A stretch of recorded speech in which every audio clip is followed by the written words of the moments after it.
अस्सलाम वालेकुम। सब्सक्राइब कीजिए और बेल आइकन प्रेस कर दीजिए ताकि नेक्स्ट वीडियो का नोटिफिकेशन आपको बर वक्त मिलता रहे। अंधेरे का नाम रात है। रात का खौफ बड़ा अजीब होता है। जंगलों में रहने वाले खूनख्वार जानवरों की दहशत रात के वक्त मज़ीद बढ़ जाती है।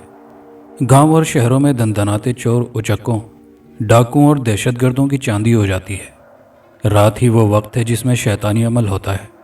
खौफनाक दहशत में रात के अंधेरे का बड़ा अमल दखल है। रात में बहुत से खौफनाक और हैरान कर देने वाले वाक़यात जन्म लेते हैं। ये भी एक सियाह, सर्द और धुंधली रात का वाक़या है जिसने पूरे शहर को खौफ व हिरास में मुब्तला कर दिया था। आज की रात बहुत धुंधली और सर्द थी।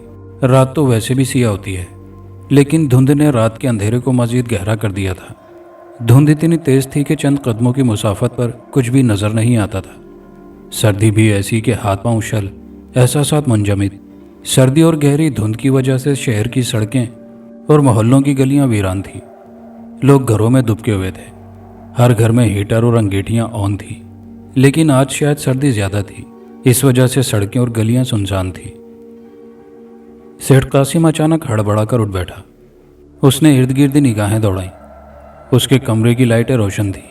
कासिम और उसकी बीवी शहनाज लाइट ऑफ करने के बाद सोते थे, और कासिम को अच्छी तरह याद था कि सोने से पहले उसने लाइट ऑफ कर दी थी। सर्दियों की रातों में अक्सर 9-10 बजे सो जाया करते, क्योंकि सर्दियों की 9-10 बजे की रातें भी 12 और 1 बजे की लगती थी।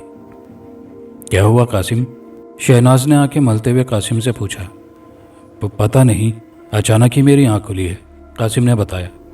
कोई डरावना ख्वाब तो नहीं देखा? शहनाज ने उठकर बेड से टेक का सहारा लेते हुए पूछा। नहीं, ख्वाब तो नहीं, लगता है किसी किस्म की शोर की वजह से मेरी आंख खुली है, कासिम ने नफ़ी में सर हिलाते हुए अपना खदशा जाहिर किया। शोर? शहनाज हैरान हुई। हाँ, शोर, कासिम ने इस बात में सर हिलाया। उसी वक्त छत से ऐसी आवाज़ आई जैसे कोई भारी आदमी छत पर भाग रहा हो। लगता है ऊपर कोई है। कासिम ने निगाहें छत की तरफ दौड़ाईं और बेड से अटैच टेबल का दराज खोलकर उसमें से रिवॉल्वर निकाल लिया। ध्यान से, शहनाज ने कहा। ठीक है, तुम फिक्र मत करो, कासिम ने इस बात में सर हिलाते हुए कहा, और अपने कमरे से बाहर निकल आया। लंबी राहदारी पार करने के बाद वो एक बड़े से हाल में पहुंचा और एक तरफ दीवार के साथ बनी सीढ़ियां चढ़ने लगा। सीढ़ियों के इख्तिताम पर एक आयनी दरवाज़ा था जो खुला हुआ था। अरे, ये किसने खोला? कासिम हैरत से बुड़बुड़ाया। उसे अच्छी तरह याद था कि सोने से पहले उसने इस दरवाजे का लॉक चेक किया था। इस घर में कासिम और शहनाज के अलावा कोई और नहीं रहता था। एक बेटा था जो बैरून मुल्क तालीम हासिल करने के लिए गया हुआ था। कासिम ने धड़कते दिल के साथ छत पर कदम रखा तो वो एक मर्तबा कांप कर रह गया। तेज़ ठंडी हवाओं ने उसका इस्तकबाल किया और उसे कांपने पर मजबूर कर दिया। गहरी धुंध की वजह से छत पर कुछ नज़र नहीं आ रहा था। कासिम रिवॉल्वर पर अपनी गिरफ्त मजबूत करते हुए आगे बढ़ा। धुंध का सीना चीरता हुआ वो पूरी छत पर घूमा, लेकिन छत पर कोई भी नहीं था। शायद कोई बिल्ली थी। कासिम खुद से हमकलाम हुआ। उसने सीढ़ियों का दरवाज़ा अच्छे तरीके से लॉक किया और नीचे उतरने के लिए जैसे ही उसने अपना कदम आगे बढ़ाया, उसका पैर किसी तेज़ नोकीली चीज़ से टकराया और वह चीखता हुआ सीढ़ियों से नीचे गिर पड़ा। फर्श पर गिरते ही कासिम कराहता हुआ उठा। उसके जिस्म में दर्द की टीसें उठ रही थी और दाएं पैर में दर्द की शदीद लहरें थीं। उसने अपने पैर की तरफ देखा तो हैरान रह गया। उसका पैर बुरी तरह जख्मी और लहूलुहान था। वो दूसरे पैर के सहारे बमुश्किल उठकर खड़ा हुआ। खड़े होते हुए भी उसके मुंह से एक तेज़ कराह निकली। वो इस बात पर हैरान नहीं था कि शहनाज उसकी चीखों की आवाज़ सुनकर बाहर क्यों नहीं आ रही थी, क्योंकि बेडरूम और उसके हाल के बीच एक लंबी राहदारी हाइल थी, जिसकी वजह से उसकी चीखों की आवाज़ें शहनाज तक नहीं पहुंच रही थी। और वैसे भी शहनाज को नींद बहुत प्यारी थी और सेठ कासिम को पक्का यकीन था कि वो इस वक्त भी सो रही होगी। हाल में दीवार के साथ बड़ी सी अलमारी पड़ी हुई थी जिसमें फर्स्ट एड बॉक्स पड़ा हुआ था। कासिम ने उस अलमारी की तरफ देखते हुए जैसे ही कदम बढ़ाया तो उसके पैरों के नीचे फर्श पर पड़ा रिवॉल्वर आ गया।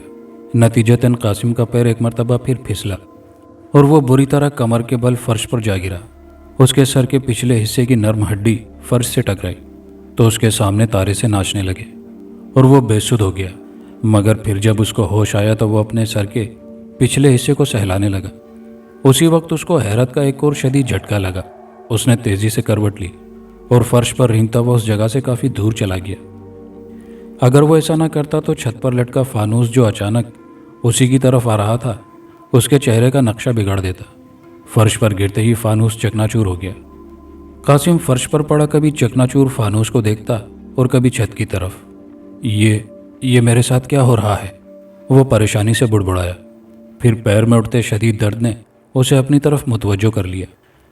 उसका पैर का बुरा हाल था। उसकी आंखों के आगे अंधेरा बार बार नाच रहा था। सीढ़ियों से लेकर उस जगह तक खून की लकीरें खिंच गई थी। अचानक कासिम ने एक और हैरानकुन मंजर देखा। हैरत के बाइस कासिम की आंखें फटने तक पहुंच गई थी। अचानक फर्श पर पड़ा हुआ रिवॉल्वर उछला और बगैर किसी सहारे के हवा में मौलिक हो गया और रिवॉल्वर का रुख कासिम के चेहरे की तरफ था। उसी वक्त ठाक की आवाज़ हाल में गूंजी और साथ ही कासिम की चीख दरो दीवार को दहला गई और फिर खामोशी छा गई। धुंध का जोर अभी भी सियारात पर छाया हुआ था। थाना सिटी का सारा अमला कोयलों की बनी बड़ी सी अंगीठी के पास बैठा हुआ था। यार आज तो गजब की ठंड है, कांस्टेबल शहजाद बोला, और ऊपर से ठंड ने जिस्म की हड्डियों तक को कांपने पर मजबूर कर दिया है। कांस्टेबल यूसुफ बोला। टीवी पर महकमा मौसमियात वाले बता रहे थे कि वो ये अंदाज़ा लगाने से कासिर हैं कि ये ठंड कब तक शहर पर राज करेगी। धुंध और ठंड का ये जाल सिर्फ इसी शहर पर छाया हुआ है, किसी और शहर पर नहीं। एएसआई इकबाल ने अजीब बात बताई। ये क्या कह रहे हैं आप इकबाल साहब? कांस्टेबल यूसुफ बोला। हाँ, इकबाल के लफ्ज़ ने हाँ को लंबा किया। मैं तो खुद ये खबर सुनकर हैरान हुआ था। उसी वक्त इंस्पेक्टर जमाल एक बूढ़े के साथ थाने में दाखिल हुआ। सब अपनी अपनी कुर्सियों से उठकर खड़े हो गए। उन्होंने देखा कि इंस्पेक्टर जमाल के साथ जो बूढ़ा था उसने सफ़ेद रंग का बेदाग लिबास पहन रखा था। उस बूढ़े की लंबी लंबी सफ़ेद जुल्फ़ें थी और उसके दोनों हाथों में हथकड़ी मौजूद थी। ये कौन है इंस्पेक्टर साहब? एएसआई इकबाल ने इंस्पेक्टर जमाल से पूछा। पता नहीं, लेकिन ये काम बड़ा घिनौना कर रहा था, इंस्पेक्टर जमाल ने बताया। कैसा घिनौना काम? इकबाल ने हैरत से पूछा। उसी वक्त टेलीफोन की घंटी बजी तो कांस्टेबल यूसुफ टेलीफोन की तरफ बढ़ा। मेरे घर के पिछली तरफ एक खाली जगह है जहां लोग अपने अपने घरों का कूड़ा करकट फेंकते हैं। मैं उस जगह के करीब पहुंचा तो मेरी जीप झटके खाकर रुक गई। मैं जीप से नीचे उतरा और बोनट खोलकर जीप में मौजूद खराबी को तलाश करने लगा। उसी वक्त मेरे कानों में एक अजीब सी आवाज़ टकराई। वो आवाज़ ऐसी थी जैसे कोई ज़मीन खोद रहा हो। वो आवाज़ करीब से आ रही थी, लेकिन धुंध की वजह से मुझे कुछ नज़र नहीं आ रहा था। मैंने जेब से टॉर्च निकाली और उसे ऑन करने के बाद उसकी रोशनी की रहनुमाई में आगे बढ़ा। टॉर्च की रोशनी मेरी कोई ख़ास मदद नहीं कर रही थी। खैर मैं दीदे फाड़कर आगे बढ़ा और करीब पहुंचने पर मैंने देखा यह बूढ़ा सर्दी और धुंध से बेनियाज कुदाल से ज़मीन खोद रहा था। हाथ ऊपर कर लो, मैंने रिवॉल्वर निकालते हुए बावाज़े बुलंद कहा। उस बूढ़े के चलते हाथ एकदम रुक गए। उसने हैरानगी से मेरी तरफ देखा। हाथ ऊपर करो, मैंने सख्त लहजे में कहा तो बूढ़े ने कुदाल एक तरफ फेंक दी और हाथ ऊपर कर लिए। मैंने इसके हाथों में हथकड़ी पहनाने के बाद इसकी तलाशी ली और थाने ले आया। यहाँ तक कहकर इंस्पेक्टर जमाल खामोश हो गया। यह वहाँ ज़मीन क्यों खोद रहा था? इकबाल ने हैरत से बूढ़े की तरफ देखा। अब ये तो इसी से पूछना है। इंस्पेक्टर जमाल ने उस बूढ़े की तरफ इशारा किया। उसी वक्त कांस्टेबल यूसुफ भी उनके करीब आ गया। सर, कॉलोनी में सेठ कासिम का कत्ल हो गया है, कांस्टेबल यूसुफ ने बताया। क्या? इंस्पेक्टर जमाल हैरत से जैसे चिल्लाया। जी सर, उनकी मिसिस का फ़ोन था, वो रो रही थी। कांस्टेबल यूसुफ ने इस बात में सर हिलाते हुए कहा। ठीक है, फिर वहाँ जाने की तैयारी करो। और इकबाल, मेरे आने तक इस बूढ़े की ज़बान फरफर चलनी चाहिए। इंस्पेक्टर जमाल ने पहले कांस्टेबल यूसुफ और फिर एएसआई इकबाल की तरफ देखते हुए कहा। इंस्पेक्टर साहब, हथकड़ी पहने बूढ़े के लब हिले। इंस्पेक्टर जमाल ने उस बूढ़े की तरफ देखा। कत्ल होने का ये सिलसिला शुरू हो चुका है। अब एक के बाद एक कत्ल आज की रात इस शहर पर भारी है। वो किसी को नहीं छोड़ेगा। कौन किसको नहीं छोड़ेगा? इंस्पेक्टर जमाल ने हैरत के बाइस पूछा। मैं खुद नहीं जानता, लेकिन अगर उसे ना रोका गया तो कत्लो गारत का यह सिलसिला सुबह तक जारी रहेगा। उस बूढ़े ने संजीदा लहजे में कहा। सर, आप सेठ कासिम की तरफ जाएं। मैं इस ढोंगी बाबा को अच्छी तरह जानता हूँ। किसी को बेवकूफ़ बनाने के लिए वहाँ खुदाई कर रहा होगा। एएसआई इकबाल ने गुस्से से उस बूढ़े की तरफ देखते हुए कहा। ठीक है इकबाल, मैं यूसुफ और इश्तियाक को अपने साथ ले जाता हूँ, फिर तुम भी इस बूढ़े से बासपुरस जारी रखना। और इंस्पेक्टर जमाल ने कहा तो एएसआई इकबाल ने इस बात में सर हिला दिया। फिर बोला, सर आप तो कह रहे थे कि आपकी जीप बंद हो गई थी, फिर जब आप इस बूढ़े को गिरफ्तार करने के बाद जीप में आए तो वो स्टार्ट कैसे हुई? अरे हाँ, ये तो मैं बताना ही भूल गया। मैंने जब इस बूढ़े को जीप में बिठाने के बाद जीप स्टार्ट की तो वो हैरत अंगेज तौर पर स्टार्ट हो गई, इंस्पेक्टर जमाल ने बताया। तो इकबाल ने गहरी सांस खींची और बोला, हो सकता है वैसे ही बंद हो गई हो सकता है, इंस्पेक्टर जमाल ने कहा। फिर इश्तियाक और यूसुफ के हमरा थाने से बाहर निकल गया। बाहर धुंध की वजह से कुछ नज़र नहीं आ रहा था, फिर भी वो तीनों जीप में बैठे। ड्राइविंग सीट पर कांस्टेबल इश्तियाक था। वो जीप स्टार्ट करने के बाद उसे रोड पर ले आया। धुंध की वजह से इश्तियाक ने जीप की स्पीड नॉर्मल रखी हुई थी। कॉलोनी का फासला थाने से सिर्फ 10 मिनट का था, लेकिन धुंध की वजह से ये सफ़र आधे घंटे में तय हुआ। सर कासिम साहब अच्छे आदमी थे, कांस्टेबल यूसुफ ने अफसरदा लहजे में कहा। लेकिन मेरी नज़र में नहीं थे, इंस्पेक्टर जमाल ने संजीदा लहजे में कहा। वो क्यों सर? यूसुफ हैरान हुआ। शहर के बुरे धंधों में उसका काफ़ी याद था, लेकिन सबूत ना होने की वजह से वो बकौल तुम्हारे बहुत अच्छा इंसान था, इंस्पेक्टर जमाल ने तंजिया लहजे में कहा। तो यूसुफ ने कोई जवाब न दिया। वो सेठ कासिम के घर पहुंचे तो हैरान रह गए। सेठ कासिम के सर में गोली लगी हुई थी, लेकिन जिस बात ने उन्हें हैरान किया वो ये थी कि सेठ कासिम का सारा जिस्म बरहना था और पूरे बदन की हालत ऐसी थी जैसे किसी खूनख्वार दरिंदे ने उसका बदन उधेड़ कर रख दिया हो। सारा खून फर्श पर फैला हुआ था। छत पर लगा फानूस भी फर्श पर चकनाचूर पड़ा हुआ था। फर्श पर एक रिवॉल्वर भी पड़ा था। इंस्पेक्टर जमाल ने रिवॉल्वर उठाया और उसे चेक किया तो उसमें से एक गोली कम थी, जो यकीनन सेठ कासिम के भेजे में थी। इंस्पेक्टर ने उसे शॉपर बैग में डाला और एम्बुलेंस को फ़ोन कर दिया।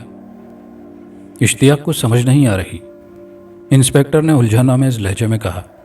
सर समझ तो मुझे भी नहीं आ रही। इश्तियाक की हालत भी इंस्पेक्टर जैसी ही थी। चलो फिर उनकी मिसेज से पूछते हैं, इंस्पेक्टर ने कहा। एक तरफ सिंगल सोफे पर बैठी शहनाज की तरफ बढ़ा। मिसेस कासिम, मैं आपके गम में बराबर का शरीक हूँ, मगर ये सब कैसे हुआ? इंस्पेक्टर ने शहनाज को हौसला देते हुए कहा।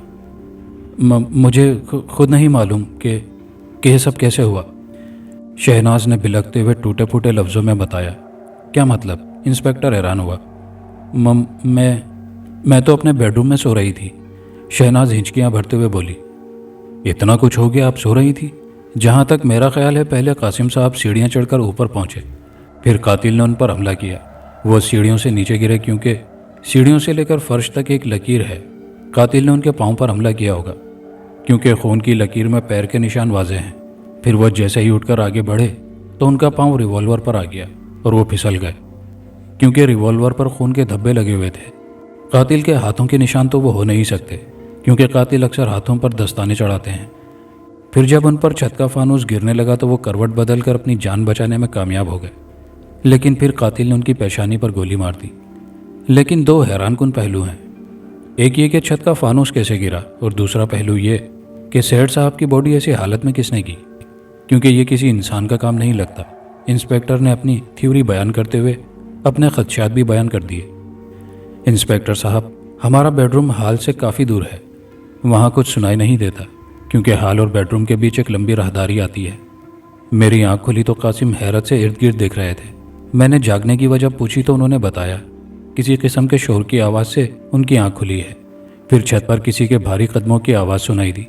उन्होंने बेड के साथ अटैच टेबल से रिवॉल्वर निकाला और ऊपर देखने के लिए चले गए। इंस्पेक्टर साहब, मुझे नींद बहुत प्यारी है। उनके जाने के बाद मेरी आँख लग गई और जब मेरी आँख खुली तो कासिम बिस्तर पर नहीं थे, और जब मैंने हाल में देखा तो मेरी तो दुनिया ही लुट चुकी थी। मैंने जल्दी से थाने फ़ोन किया, आप यहाँ आ गए। शहनाज ने तफसीलन सारी बात बताई। एम्बुलेंस भी आ चुकी थी। एम्बुलेंस वाले लाश को उठाकर ले गए। मिसिस कासिम, कोई चौकीदार नज़र नहीं आ रहा? क्या इतने बड़े घर में कासिम साहब और आप अकेले रहते हैं? इंस्पेक्टर ने सवाल किया। एक चौकीदार है, उसकी वालिदा का इंतकाल हो गया, वो गांव गया हुआ है। एक बेटा है जो बैरून मुल्क तालीम हासिल करने के लिए गया है, शहनाज ने बताया। इंस्पेक्टर ने गहरी सांस खींची। उसे इन्फॉर्म कर दिया आपने? जी हाँ, शहनाज ने इस बात में सर हिलाते हुए कहा। ठीक है मिसिस कासिम, मैं चलता हूँ, हम इन्वेस्टिगेशन करते हैं, इंशाल्लाह जल्द ही कोई ना कोई हल नजर आएगा, इंस्पेक्टर ने उठते हुए कहा।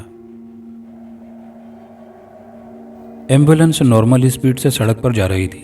जैसे जैसे वक्त बढ़ रहा था वैसे वैसे धुंध भी मजीद बढ़ती जा रही थी, और ऐसे में भला सर्दी कहाँ पीछे रहने वाली थी। एम्बुलेंस की ड्राइविंग सीट पर तैमूर और साथ वाली सीट पर नासिर बैठा हुआ था। नासिर सिगरेट के गहरे गहरे कश ले रहा था।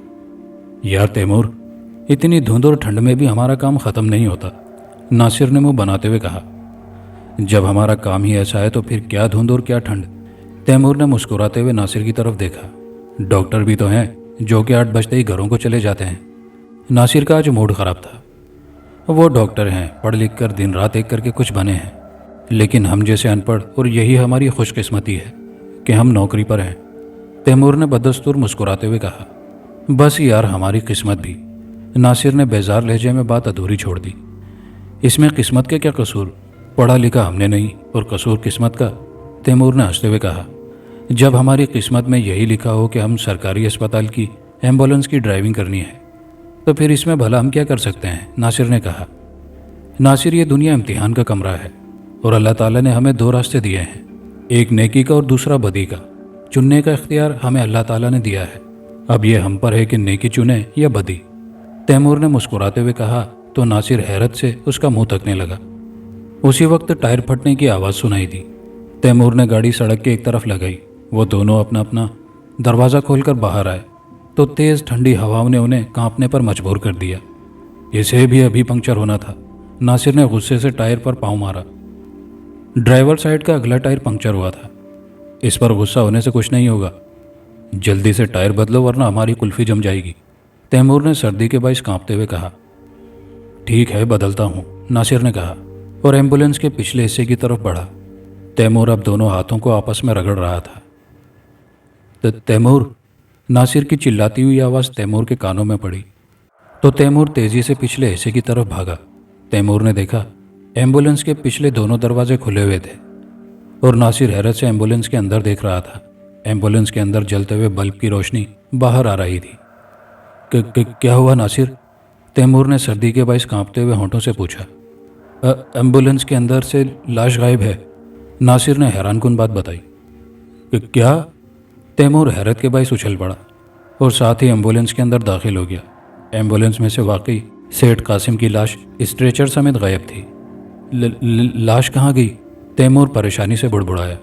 मैंने तो जैसे ही एम्बुलेंस के दरवाजे खोले तो मुझे हैरत का शदीद झटका लगा। सेठ कासिम की लाश स्ट्रेचर समेत गायब थी, नासिर ने बताया। तैमूर ने जेब से मोबाइल निकाला और अस्पताल के नंबर डायल करने लगा, लेकिन नेटवर्क ना होने की वजह से नंबर नहीं मिल रहा था। बार बार ट्राई करने पर भी नंबर ना मिला तो उसने थाने का नंबर डायल करना शुरू कर दिया, लेकिन थाने का नंबर भी ना मिला। ये तो कोई भी नंबर नहीं मिल रहा, तैमूर ने परेशानी से कहा। उसी वक्त तैमूर और नासिर के कानों में अजीब सी आवाज़ पड़ी। अरे ये कैसी आवाज़ थी, नासिर ने पूछा। मुझे क्या मालूम, तैमूर ने कंधे उचकाते हुए कहा। उसी वक्त वो आवाज़ दोबारा सुनाई दी और फिर वो आवाज़ आना बंद हो गई। वो आवाज़ ऐसी थी जैसे कोई लोहे की चीज़ को सड़क पर घसीट रहा हो और फिर रुक जाता हो। दोनों एम्बुलेंस से नीचे उतर आए। धुंध की वजह से कुछ नज़र नहीं आ रहा था। एम्बुलेंस से टॉर्च ले आओ, तैमूर ने नासिर से कहा तो नासिर इस बात में सर हिलाता हुआ एम्बुलेंस से टॉर्च निकाल लाया। वो टॉर्च की रोशनी में आगे बढ़ने लगे। उनके दिल बड़ी तेज़ी से धड़क रहे थे। वो जैसे जैसे आगे बढ़ते जा रहे थे, पीछे खड़ी एम्बुलेंस धुंध में छुपती जा रही थी। वो दोनों आगे बढ़ते बढ़ते ठिठक कर रुके। एक खौफनाक मंजर उनका मुंतजिर था। सामने सेठ कासिम की लाश स्ट्रेचर समेत पड़ी हुई थी। ये लाश यहाँ कैसे पहुँच गई, नासिर ने परेशान निगाहों से तैमूर की तरफ देखा तो तैमूर ने जवाबन परेशानी से कंधे उचका दिए। ये क्या चक्कर है, तैमूर परेशानी से बोला। इससे पहले कि नासिर कोई जवाब देता, अचानक एक तेज़ आवाज़ दोनों के कानों में पड़ी जो कि उनके पीछे से आ रही थी। वो दोनों पलटे, लेकिन धुंध की वजह से कुछ नज़र नहीं आ रहा था। पीछे हट जाओ नासिर, अचानक तैमूर चिल्लाया कि अचानक धुंध का सीना चीरते हुए एम्बुलेंस तेज़ रफ्तारी से रिवर्स में आते हुए स्ट्रेचर पर मौजूद कासिम की लाश को कुचलते हुए पीछे जाकर रुक गई। एम्बुलेंस एक मरतबा फिर आगे बढ़ी और एक मरतबा फिर सेठ कासिम की लाश को कुचलते हुए थोड़ी दूर जाकर रुक गई। तैमूर और नासिर हिरासा नज़रों से कभी सेठ कासिम की कुचली हुई लाश को देखते और फिर थोड़ी दूर खड़ी एम्बुलेंस की तरफ। एम्बुलेंस का इंजन अंदर बैठे शख्स ने ऑफ कर दिया था।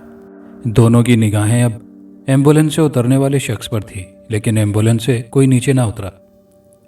कौन है एम्बुलेंस के अंदर? तैमूर ने हिम्मत करके चिल्लाकर पूछा, लेकिन कोई जवाब ना आया। तैमूर ने 3-4 मरतबा पूछा, लेकिन कोई फ़ायदा ना हुआ। लगता है हमें ही आगे बढ़कर देखना होगा, तैमूर ने नासिर से कहा, तो नासिर ने इस बात में सर हिला दिया। दोनों ने टॉर्च की रोशनी का रुख ऊपर की तरफ कर लिया था। धड़कते दिलों के साथ वो एम्बुलेंस के ड्राइविंग दरवाजे के करीब पहुंचे। दोनों ने एक दूसरे की तरफ देखा और फिर तैमूर ने तेजी से आगे बढ़कर ड्राइवर साइड का दरवाज़ा खोल दिया। अंदर का मंजर देखकर वो हैरान रह गया। एम्बुलेंस की ड्राइविंग सीट पर कोई नहीं था। एएसआई इकबाल थाने में हवालात के अंदर उस बूढ़े के सामने बैठा हुआ था। उसकी कुर्सी के पीछे कांस्टेबल महमूद और असगर खड़े थे। हाँ तो बाबा जी, हम चाहते हैं कि हम तुम पर सख्ती ना करें तो अच्छा है, क्योंकि हमारी मार तुम्हारी बूढ़ी हड्डियां सह नहीं पाएंगी। मुझे सख्ती पर मजबूर ना करो और जल्दी से बता दो कि उस जगह खुदाई क्यों कर रहे थे? क्या किसी की लाश दफनानी थी? इकबाल ने डंडे को अपने दूसरे हाथ पर मारते हुए कहा। थानेदार साहब, मेरी बात का यकीन करें, मुझे उस जगह जाने दें, नहीं तो आज की रात बहुत कुछ होगा। यह रात इस शहर के लोगों पर बहुत भारी है, बूढ़े ने बज़ाहिर इल्तिजाइया लहजे में कहा। तुम्हारी इन बातों से अनपढ़ और जाहिल लोग डरते होंगे, मैं नहीं। अपनी बकवास बंद करो और असल बात बताओ, इकबाल ने सख्त लहजे में कहा। असल बात? बूढ़े ने भी इतना ही कहा था कि हवालात में लकड़ी के स्टैंड पर पड़ा घड़ा उछला और बूढ़े के सर पर जा लगा। बूढ़े के मुंह से एक जोरदार चीख निकली और वो फर्श पर ढेर हो गया। इकबाल हैरत के बायस उठकर खड़ा हुआ। महमूद और असगर की हालत भी गैर हो चुकी थी। अचानक एएसआई इकबाल को यूं महसूस हुआ जैसे किसी ने उसके गले में रस्सी डाल दी हो और उसका फंदा तंग कर रहा हो। बचाओ मुझे। बज़ाहिर उसने महमूद और असगर से मदद मांगी थी। वो दोनों हैरत से इकबाल की तरफ देखने लगे कि वो किस बात की मदद मांग रहा है, क्योंकि इकबाल के गले में रस्सी का फंदा और मजीद तंग होता जा रहा था, जिसका एहसास सिर्फ इकबाल को हो रहा था, लेकिन रस्सी का वो फंदा किसी को भी नजर नहीं आ रहा था। अब इकबाल को यूं महसूस हुआ जैसे कोई रस्सी को ऊपर की जानिब खींच रहा हो। इकबाल का जिस्म अब ऊपर को उठना शुरू हो गया था। कांस्टेबल महमूद और असगर बेबसी के आलम में बगैर किसी सहारे के हवा में मौलिक इकबाल के जिस्म की तरफ देख रहे थे। इकबाल की जबान बाहर को निकलने लगी। आंखों की हालत ऐसी हो गई जैसे अभी फट पड़ेंगी। इकबाल की आंखों के आगे अंधेरा छाने लगा। उसकी टांगें हवा में ऐसे चलने लगी जैसे फांसी पर लटके शख्स की चलती हैं। इकबाल की टांगें चलना बंद हो गईं और वो जोरदार अंदाज में फर्श पर गिर पड़ा। वो जिंदगी की कैद से आज़ाद हो चुका था। कांस्टेबल महमूद और असगर एएसआई इकबाल के मुर्दा जिस्म की तरफ बढ़े। उसी वक्त थाने में इंस्पेक्टर जमाल, कांस्टेबल इश्तियाक और यूसुफ दाखिल हुए। जो वहाँ का मंजर देखकर वो तीनों हैरान रह गए। ये क्या हुआ है? इंस्पेक्टर ने हैरत से महमूद और असगर से पूछा। तो दोनों ने सारी सूरत हाल से इंस्पेक्टर को आगाह किया, तो वो हैरत से महमूद और असगर का मुंह तकने लगा। धुंध का जाल अभी भी शहर पर फैला हुआ था, जो मजीद से मजीद गहरा होता जा रहा था, और सर्दी तो वैसे भी धुंध की साथी होती है। लंबी सड़क पर वो गाड़ी काफ़ी तेज़ी से जा रही थी। गाड़ी की ड्राइविंग सीट पर अनवर और पिछली सीट पर मशहूर बिजनेसमैन आलमगीर की बीवी लासानी बेगम बैठी हुई थी। लासानी बेगम की उम्र तकरीबन 45 साल थी। ये कमबख्त धुंध, और मैं पिछले 4 घंटों से गाड़ी में बैठी थक गई हूँ, लासानी बेगम गुस्से से बोली। बेगम साहिबा, आज धुंध बहुत है, इसीलिए 4 घंटे लगे हैं, वरना मैंने तो ये सफ़र 1 घंटे में तय कर लिया था, अनवर ने तंजिया लहजे में कहा। बस खामोशी से गाड़ी चलाओ, मेरा सर पहले से बहुत दर्द कर रहा है और ऊपर से तुम शुरू हो गए, लासानी बेगम ने अनवर को डांटते हुए कहा। ठीक है बेगम साहिबा, मैं अब नहीं बोलूँगा, अनवर ने कहा तो लासानी बेगम उस पर भड़क उठी। तुम फिर बोले अहमक, अब अगर बोले तो मैं तुम्हें गाड़ी से बाहर फेंक दूंगी। फिर गाड़ी कौन चलाएगा बेगम साहिबा? अनवर ने मुस्कुराते हुए कहा। मैं खुद ड्राइव कर लूँगी। और ये क्या तुम फिर बोले? बेगम चिल्लाई, और अनवर खामोशी से गाड़ी ड्राइव करने लगा। लासानी बेगम बातचीत पर चीखती थी। ये उनकी नहीं बल्कि उनके पास मौजूद पैसे की गलती थी, जिसने उनकी नज़रों में गरीब आदमी की हैसियत एक कीड़े जितनी बना दी थी। इसीलिए अनवर पर वो बार बार भड़क उठती थी। लासानी बेगम सिगरेट और शराब की आदी थी। ऐसी लत को फैशन का नाम देती थी। लासानी बेगम ने इस वक्त भी फैशन को मद्देनज़र रखते हुए एक सिगरेट सुलगाकर होंठों में दबा रखी थी। अनवर ने साइड इशारा लगाकर सड़क के एक तरफ गाड़ी रोक दी। अब क्या हुआ? लासानी बेगम ने गुस्से से नाक फुलाई। तो अनवर ने दाएं हाथ की मुट्ठी बंद करके छोटी उंगली लासानी बेगम को दिखा दी। ठीक है, फिर जल्दी वापस आना। लासानी बेगम ने सिगरेट को होंठों की कैद से निकालते हुए गुस्से से कहा। अनवर इस्बात में सर हिलाकर गाड़ी का दरवाज़ा खोलकर गाड़ी से नीचे उतर आया। ठंडी हवाओं ने उसे कांपने पर मजबूर कर दिया। धुंध इतनी बढ़ गई थी कि अब कुछ भी नजर नहीं आ रहा था। अनवर एक तरफ धुंध में गायब हो गया। थोड़ी देर बाद वो वापस आया और दरवाज़ा खोलकर ड्राइविंग सीट पर बैठ गया। उसने गाड़ी स्टार्ट की और आगे बढ़ा दी।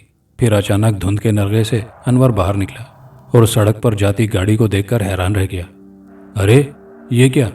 वो परेशानी से बुड़बुड़ाया, फिर नागवारी से बोला, ये लासानी बेगम भी ना, लगता है मगरूर की बच्ची खुद ही गाड़ी ड्राइव करके ले गई है। ठंड की वजह से अनवर का बुरा हाल था। वो दिल में सोच रहा था कि ये अमीरजादे गरीब आदमी की परवाह क्यों नहीं करते। अनवर की आंखों से आंसू बह रहे थे और वो ठंड में बुरी तरह कपकपा रहा था। अब हैरानगी वाली बात यह थी कि अनवर अगर यही है तो वो कौन था जो गाड़ी ड्राइव करके ले गया था। गाड़ी में बैठी लासानी बेगम ने अपने पर्स से आईना निकाला और उसमें अपना चेहरा देखने लगी। 45 की होने के बावजूद लासानी बेगम 45 की नहीं लगती थी। उन्होंने अपनी काफ़ी केयर की थी। लासानी बेगम ने आईना दोबारा पर्स में रखा। शहर कितनी दूर है अनवर? लासानी बेगम ने अनवर से पूछा। तुम अब शहर नहीं जाओगी लासानी बेगम, बल्कि जहन्नुम में जाओगी, ड्राइविंग सीट पर बैठे अनवर ने गुस्से से कहा। क्या बकवास कर रहे हो तुम? होश में तो हो तुम? लासानी बेगम जबड़े भींचते हुए बोली। मैं होशो हवास में बात कर रहा हूँ। इतना कहकर अनवर ने लासानी बेगम की तरफ देखा तो लासानी बेगम चीखते हुए पीछे हटी। अब अनवर के चेहरे की बजाय एक खोपड़ी नजर आ रही थी। तुम्हारा आखिरी वक्त आ गया है लासानी बेगम। उस खोपड़ी से खौफनाक आवाज़ खारिज हुई तो लासानी बेगम खौफ के बायस बुरी तरह कांपने लगी। उसी वक्त गाड़ी एकदम एक झटके से रुकी और लासानी बेगम झटका खाते हुए हैंड ब्रेक वाले हिस्से पर चीखते हुए जा गिरी। ढांचे के हड्डियों वाले हाथों ने लासानी बेगम की गर्दन थाम ली। लासानी बेगम बुरी तरह चीखने चिल्लाने लगी। उसी वक्त लासानी बेगम ने एक खौफनाक मंजर देखा। खोपड़ी की आंखों वाले गड़ों से 2 चूहे निकले। ये देखकर लासानी बेगम ने मजीद चीखना शुरू कर दिया। उन 2 चूहों के निकलने के बाद 2 और चूहे निकले और फिर तो ये सिलसिला शुरू होता ही चला गया।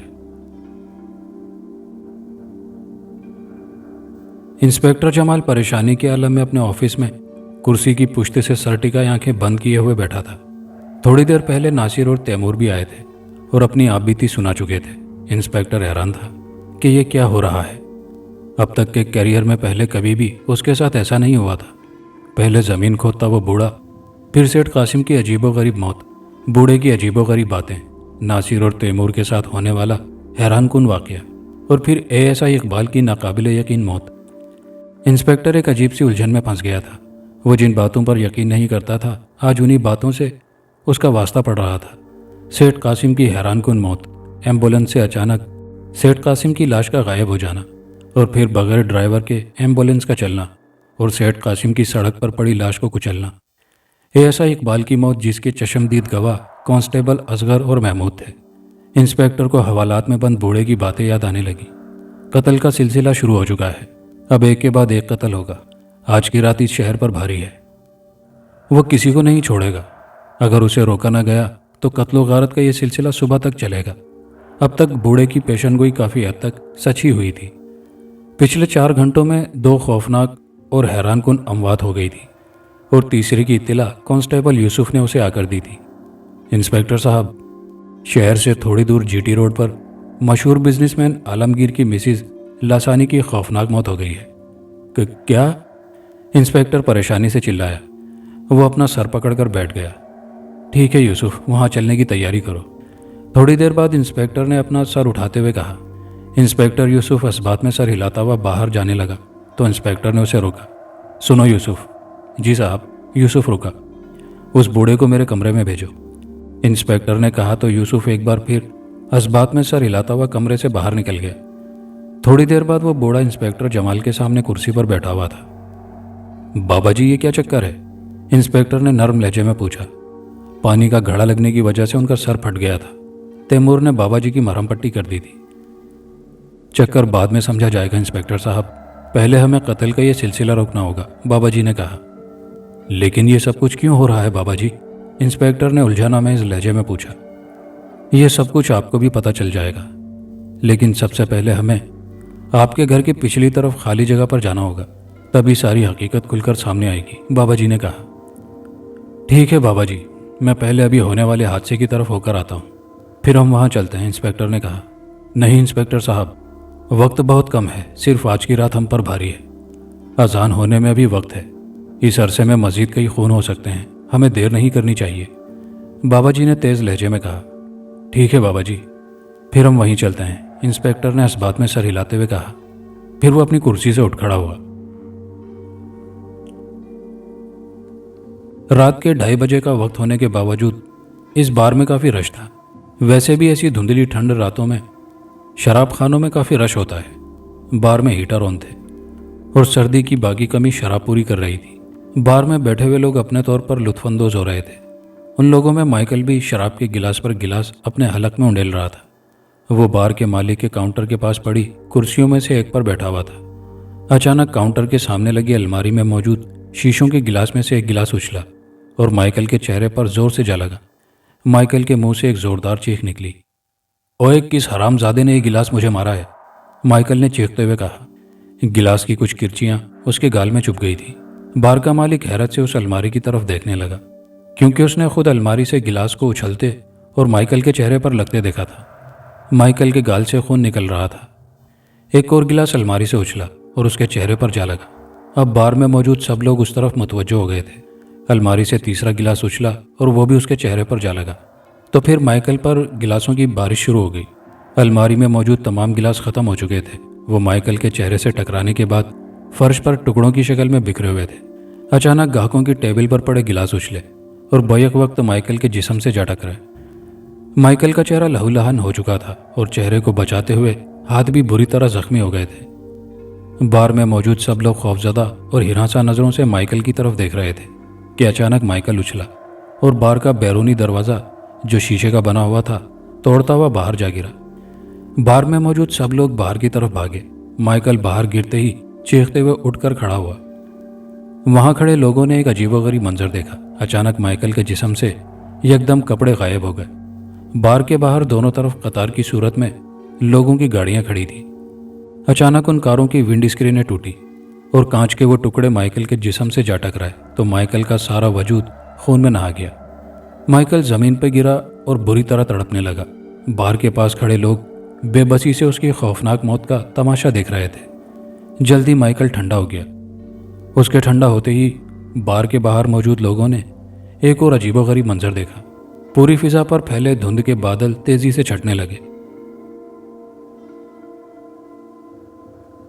اچانک دھند کے بادل چھٹتے دیکھ کر بابا جی ٹھٹک کر رکے۔ دھند میں لپٹی ہر چیز واضح ہونے لگی۔ یہ کیا بابا جی؟ انسپکٹر جمال نے ارد گرد نگاہیں دوڑاتے ہوئے کہا۔ آسمان اب صاف ہو چکا تھا۔ لگتا ہے ہم نے دیر کر دی، بابا جی پریشانی سے بولے۔ اب جلدی چلو۔ جلدی وہ لوگ اس جگہ پہنچے جہاں بابا جی کو کھدائی کرتے ہوئے انسپکٹر جمال نے پکڑا تھا۔ بابا جی کے اشارے پر یوسف نے ایک جگہ کھدائی شروع کی۔ یوسف کے ہاتھ بڑی تیزی سے چل رہے تھے۔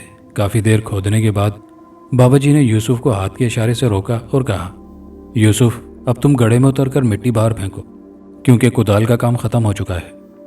ٹھیک ہے بابا جی۔ یوسف نے اس بات میں سر ہلایا اور گڑھے میں اتر کر ہاتھوں سے مٹی اٹھا اٹھا کر باہر پھینکنے لگا۔ ارے، اس میں تو کسی کی لاش ہے۔ یوسف کی اس بات پر سب اس گڑھے کی طرف لپکے اور گڑھے میں دیکھ کر حیران رہ گئے۔ گڑھے میں واقعی ایک مردہ بچے کا چہرہ نظر آ رہا تھا۔ بچے کا باقی جسم ابھی بھی مٹی میں دبا ہوا تھا۔ اشتیاق بھی گڑھے میں اتر گیا۔ دونوں نے بچے کے جسم سے مٹی ہٹائی اور مردہ جسم باہر نکال لائے۔ وہ ایک 10-11 سال کا خوبصورت بچہ تھا جو زندگی کی قید سے آزاد تھا۔ انسپکٹر جمال مردہ بچے کے قریب جا کر بیٹھ گیا اور اس نے اندازہ لگایا کہ بچے کو زندگی کی قید سے آزاد ہوئے تقریباً 12-13 گھنٹے ہوئے تھے۔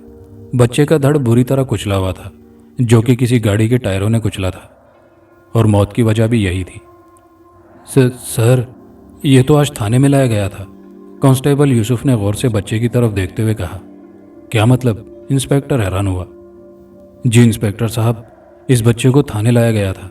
کانسٹیبل اشتیاق نے بھی کانسٹیبل یوسف کے بیان کی تصدیق کر دی۔ کس سلسلے میں؟ انسپکٹر نے پوچھا۔ اس بچے نے لاسانی بیگم کے پرس سے کچھ پیسے چرائے تھے، کانسٹیبل یوسف نے وجہ بتائی۔ پھر؟ کانسٹیبل یوسف نے اکلاتے ہوئے پوچھا۔ लासानी बेगम ही इसे थाने लाई थी। उस वक्त ASI इकबाल साहब थाने में मौजूद थे।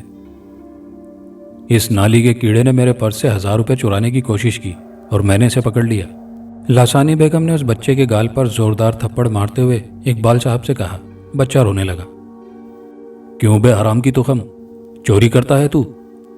इतना कहकर इकबाल साहब ने उस बच्चे पर थप्पड़ों की बौछार कर दी।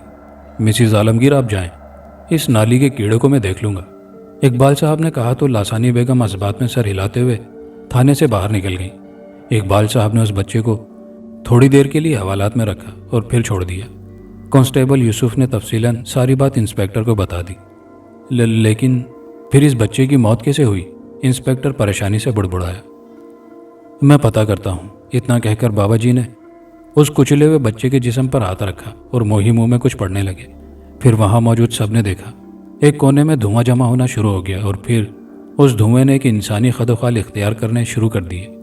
चंद लम्हे बाद अब वहां हूबहू वैसा ही एक बच्चा खड़ा था जो कि ज़मीन पर मुर्दा हालत में पड़ा हुआ था। कौन हो तुम और क्यों इस तरह लोगों को कत्ल कर रहे हो? बाबा जी ने बारोब लहजे में पूछा।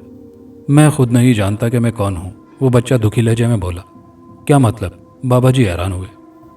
जी हाँ, पहले तो मैं नहीं जानता था कि मैं कौन हूँ, लेकिन मरने के बाद ये बात जान गया हूँ कि मैं कौन हूँ, वो बच्चा बदस्तूर अफसुर्दा लहजे में बोला। तो फिर बताओ तुम कौन हो? बाबा जी ने पूछा। क्या करेंगे आप जानकर? जब मैं जिंदा था तब भी कोई ये बात नहीं जानना चाहता था, वो बच्चा दुख भरे लहजे में बोला। लेकिन मैं जानना चाहता हूँ, मेरे साथ आइए लोग जानना चाहते हैं, बाबा जी ने कहा तो उस बच्चे ने सब की तरफ देखा और गोया हुआ। ये तो हमारे रखवाले होते हुए भी हमारे रखवाले नहीं हैं। वर्दी तो इन्होंने रखवालों की पहन रखी है, लेकिन ये सही मायनों में रखवाले पैसे वालों के हैं। इन्हीं में से एक ने पैसे वाले के कहने पर मेरे गाल थप्पड़ों से लाल कर दिए थे। लेकिन फिर मैंने भी आज उसे भयानक सजा दी, वो बच्चा नफरत से बोला, और उस अमीरजादी को भी। लेकिन बाकी तो बेगुनाह थे, बाबा जी ने कहा। नहीं थे वो बेगुनाह, वो बच्चा गुस्से से जैसे चीखा। मैंने आज चंद जालिमों का खात्मा किया है। क्या जुल्म किया था उन्होंने? बाबा जी ने पूछा। जुल्म? वो बच्चा हंसा। मैं तो इस लफ्ज़ से काफ़ी दूर चला गया हूँ। तुमने सेठ कासिम को क्यों मारा? बाबा जी ने पूछा। उसी की वजह से तो मुझ पर इतने जुल्म हुए हैं, बच्चा नफरत से गरजते हुए बोला। क्या जुल्म किया था सेठ कासिम ने? बाबा जी ने पूछा। उसी सेठ कासिम और उस अमीरजादी लासानी बेगम की नाजायज़ औलाद हूँ मैं, बच्चे ने हैरानकुन बात कही। क्या? बाबा जी हैरान होते हुए बोले। इंस्पेक्टर जमाल भी कम हैरान नहीं था। हाँ, एक पार्टी में वो दोनों नशे की हालत में सब कुछ भूल चुके थे। फिर जब उस मगरूर औरत को पता चला कि वो ऐसे हालात से दो चार हो चुकी है और लोगों की नज़रों में आ जाएगी, तो वो सेठ कासिम के पास गई। उस वक्त वो शादीशुदा नहीं थी। जब उसने सेठ कासिम को आगाह किया तो सेठ कासिम ने कहा, किसी अस्पताल में जाकर इस मुसीबत से अपनी जान छुड़ा लो। मगर ये औरत सेठ कासिम से शादी करना चाहती थी, लेकिन सेठ कासिम ने साफ इनकार कर दिया था। लासानी बेगम सिर्फ और सिर्फ उसकी दौलत से शादी करना चाहती थी। लासानी बेगम डॉक्टर के पास गई तो डॉक्टर ने बताया कि अब बहुत देर हो चुकी है, अगर मनफी कदम उठाया गया तो तुम्हारी जान भी जा सकती है। और फिर मेरे पैदा होने के बाद उसने मुझे कूड़े के ढेर में फेंकवा दिया। तो एक कूड़ा उठाने वाली मुझे उठाकर अपने घर ले गई और मेरी परवरिश करने लगी, लेकिन वो भी होश संभालने के बाद मेरा साथ छोड़ गई। कूड़े पर फेंके गए गले सड़े फलों और गंदी चीज़ों से मैं अपना पेट भरता रहा। आज उसी मगरूर औरत के पर्स से 1000 का नोट गिर गया और मैं उठाने लगा तो उसने मुझ पर थप्पड़ों की बारिश कर दी। थाने में अपनी ज़ात और मतलब के रखवाले ASI इकबाल ने भी मुझे मारना शुरू कर दिया। मैंने नोट भी उठाया तो अपनी जालिम, बेरहम और लानती माँ का। ममता तो उससे ना मिल सकी, लेकिन उसने मुझ पर जुल्म के पहाड़ तोड़े। सुना था कि माँ की ममता तो अपने बच्चे पर धूप की तपिश नहीं पड़ने देती, लेकिन उस माँ ने तो मुझे कूड़े पर फेंकवा दिया था। लेकिन एक माँ वो भी तो थी जिसने मुझे कूड़े से उठाया और अपने घर ले गई। उसके मरने के बाद मुझे महसूस हुआ कि मैं लावारिस हूँ। थाने से छूटा तो वो शराबी माइकल मुझे कार के नीचे कुचल गया और इर्द गिर्द कोई ना होने की वजह से वो मुझे यहाँ ज़मीन खोदकर मिट्टी तले दबा गया। इस दुनिया में बहुत जालिम लोग रहते हैं। ये दुनिया ज़्यादातर खुदगर्ज लोगों से भरी है। किसी को पैसे की लालच है, किसी को हवस की भूख, कोई शराबी तो कोई कातिल, कोई चोर तो कोई बेईमान, और कानून तहफ़्फ़ुज़ और हिफाजत पर मामूर चैन की बांसुरी बजाते रहते हैं। अक्सर शराब के नशे में धुत लोग फुटपाथ पर पड़े لوگوں کو اپنی گاڑیوں سے کیوں کچل دیتے ہیں؟ کیا وہ انسان نہیں ہے؟ کیا انسان وہی ہے جس کے پاس پیسے ہیں؟ انسان کو خدا نے اشرف المخلوقات کا درجہ دیا، یعنی اپنی بنائی ہوئی تمام مخلوقات میں سے انسان کو اللہ تعالیٰ نے پسند فرمایا، لیکن وہی انسان جانوروں سے بھی بدتر کام کر رہا ہے۔ اب میں جا رہا ہوں بابا جی، مجھے معاف کر دینا، کیونکہ آپ کے کام میں ہی رکاوٹ بنا تھا۔ انسپیکٹر جمال کی جیپ بھی میں نے ہی بند کی تھی تاکہ وہ آپ کو تھانے لے جائے اور میں اپنا کام آسانی سے کر سکوں۔ پانی کے گھڑے سے بھی میں نے ہی آپ کو بے ہوش کیا تھا تاکہ میں ASI اقبال کا خاتمہ کر سکوں، کیونکہ اگر آپ ہوش میں ہوتے تو میرے کام میں رکاوٹ بنتے۔ میں نے اپنے آخری مجرم مائیکل کو بھی اس کے انجام تک پہنچا دیا ہے۔ اب میں جا رہا ہوں۔ اتنا کہہ کر وہ لڑکا دھوئیں میں تحلیل ہو کر غائب ہو گیا۔ اللہ اکبر کی صدا فضا میں خوبصورت آواز گونجی جو کہ اذان فجر تھی۔ انسپیکٹر صاحب، ہمیں اس بچے کو قبرستان میں نماز جنازہ کے بعد دفنانا ہے، بابا جی نے کہا تو انسپیکٹر جمال نے اس بات میں سر ہلا دیا، کیونکہ قدرت مظلوم کا انتقام لے ہی لیتی ہے۔ اور کہانی کے آخر میں آپ کی گزارشات پر آپ کے نام۔ پہلا نام ہے سعید احمد صاحب کراچی سے، اسلم شاہ صاحب ہیں کوٹا راجستھان انڈیا سے، اور جنید خان صاحب ہیں دلی سے۔ آپ کے پیار بھرے کامنٹس کا بے حد شکریہ۔ ویڈیو کو زیادہ سے زیادہ دوستوں کے ساتھ سوشل پلیٹ فارم پر شیئر کیجیے گا، لائک کیجیے گا، کمنٹ باکس میں اپنی قیمتی رائے کا اظہار کیجیے گا، اور چینل پر نئے آنے والے دوستوں سے گزارش ہے کہ چینل کو لازمی سبسکرائب کر لیجیے۔ شکریہ۔